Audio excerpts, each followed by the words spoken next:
Guys, alright, how's it going? Welcome to another video here on the EGL channel. Today we are talking the scouting series and what went on over the past week, through the week, when we have seen, of course, this draft phase come into play and the opportunity for some of the franchise teams to have a look at what the challengers players have to offer this year. And I think, there's been a lot of discussion on this over the timeline. We're going to go through some of it that the pros said, of stuff that I agree with specifically. And I just wanted to maybe cover it in terms of my overall thoughts around it, what could have been done better, or what I liked about it, because I feel as if, a lot of people already spoken about this in terms of, do you really want to read into stats too much? People could be padding for their own self. You don't really necessarily want to put people under the bus for what is essentially just a flashy 8s lobby, but actually for nothing. So, we haven't really put too much stock into how players performed, but in terms of the stock of how much the CDL put into it, etc., that's one I sort of want to talk about here. So the positives I did like about it are probably less than what I disliked. Let's delve into the positives first, though. I think it was something nice for the players to be involved in and maybe understand how some of the other players are playing the game right now. I think, when we talk about players obviously scrimming against teams that are only at a certain level all the time, and maybe is an opportunity for some of these challenger players to sort of scout out how the competition is looking at maybe on a lower level side of things, or some of the players that they're curious on, see how they play the game. It's good for the players in the challenger scene to get a look at the competition, if you like. Maybe not so good for the teams at the very, very top, such as Rams and No Og, who did actually face off in the challengers finals. Of course, this is one of the maps during that. I just thought you'd rather watch that than watch my face for the whole thing. But of course, I think it was probably worth more to some of the players at the lower side of the challenger scene than it was for the players at the top, which is what you would maybe think a little bit strange, but I think, honestly, we'll delve into that point maybe a little bit later. And to be honest, I mean, there's not a great deal I actually loved about it. Let's delve into my issues with the draft. What did it really prove? I think that was one of my main points, is that all it sort, and this was my sort of position for it from the very, very start, it doesn't really prove anything. It's just 4 challengers players going up against 4 challengers players in essentially what is like an 8s lobby. I mean, it doesn't, for me, you look at like individual performances. If someone played very, very well, like in this game specifically, let's say this was one of them. Nasty, 13 and 17. Don't get me wrong, Nasty is one of the best challenger players in Europe, and I think was first pick for at least once in Europe anyway. And rightfully so, he's one of the best players in Europe right now. And in terms of full stop, I think he's fantastic.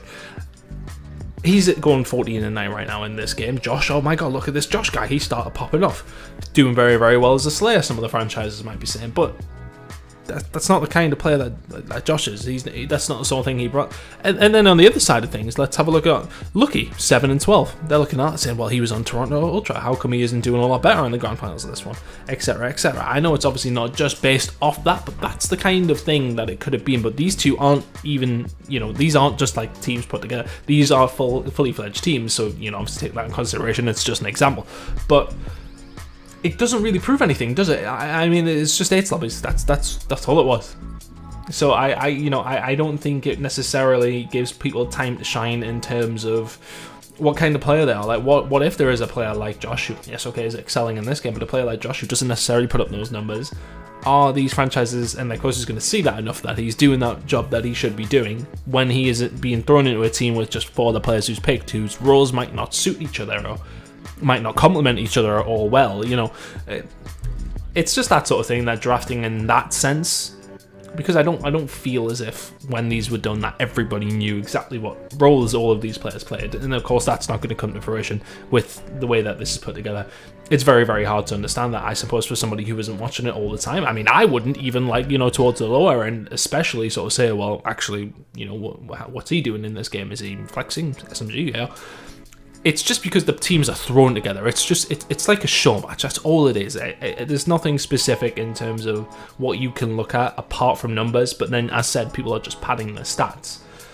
And I don't think for a second that any of the franchises are sitting there watching any of this, which was limited actually. Let's go into that point.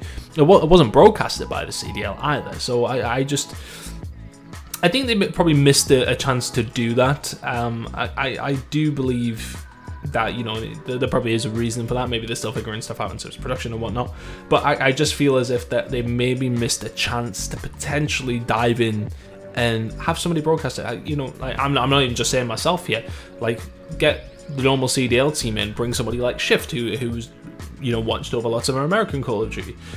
Bring it, well, all Call of Duty at this point, he's everywhere. But then look at somebody like Infinity or myself, who's watched a lot of European, of course, over the past two. Visions, Proper, all these guys who watch it, bring them in on an official CDL broadcast to go through them, discuss it with the guys that are on the main broadcast who maybe haven't had as much of a chance to see them. Of course, most of them will know some of these players from past times.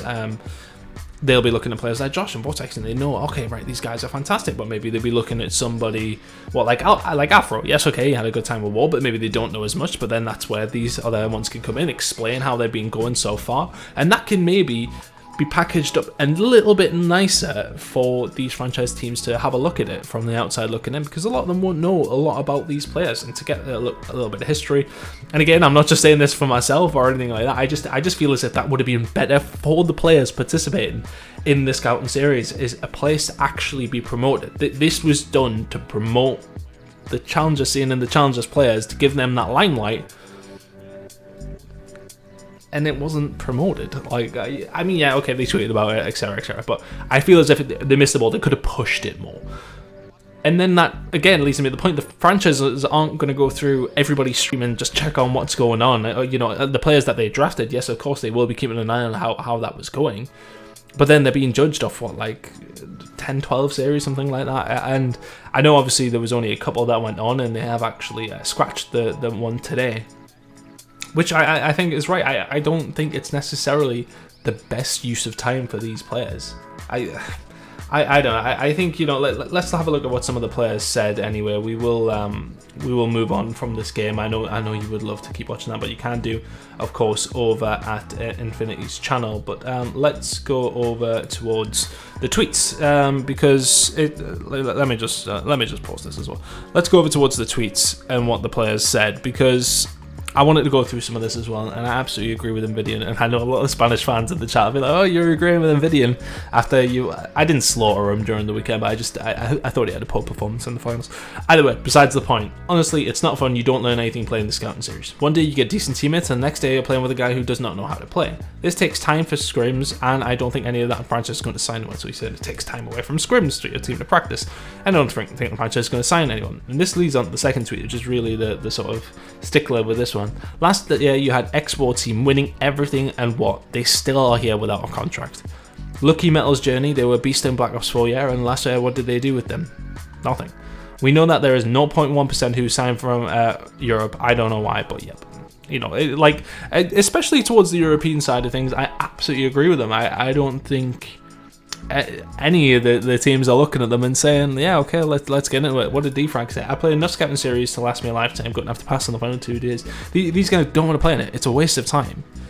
Hence, due to player participation in tomorrow's Toronto, blah, blah, blah, blah, day 4 of the scouting series will be cancelled. CDL coach feedback coming in there as well. They're not reading into anything really. We'll just move out of my DMs out the way there. But they're not necessarily finding anything from the scouting series. I don't know. Look, I like the concept. I like the concept of giving the challengers scene a pedestal to put onto, to give these players a chance. But just, it's not going to be through this. It's going to be through the challenger side of things being broadcast properly, which I do believe is going to be done this year. It sounds like they're making the right moves from what I've heard as well. It looks like it is going to have some, well, a lot more than what it did last year by the sounds of things. But I just feel as if this wasn't it. I love the sentiment behind it from the CDL to sort of give them that platform, but I just don't feel like this is the right one. It's not the right way to do it. I feel as if, you know, just giving these guys the opportunity to perform on stream every single week, allow them to maybe, I mean, one day compete against the franchise teams, but I know that's never going to happen, which is a hard one to bear. That's how the players are going to come through. They're not going to come through by playing a glorified Hits lobby, is essentially my point on this. Let me know what you think below in the comments. Hopefully CDL don't take anything I've said like, you know, too harshly on this one, because I feel as though I made some very, very fair points. But Let me know what you think in the comments below. Please leave it a like as well if you can. Subscribe to the channel if you have not, of course, because we've got plenty more content coming, and hopefully more Challenger stuff coming up after Christmas. If I don't speak to all you COD fans before then, have a fantastic one and a great new year. I'm sure we'll speak before then, but we will be seeing you very, very shortly. Catch you in the next video.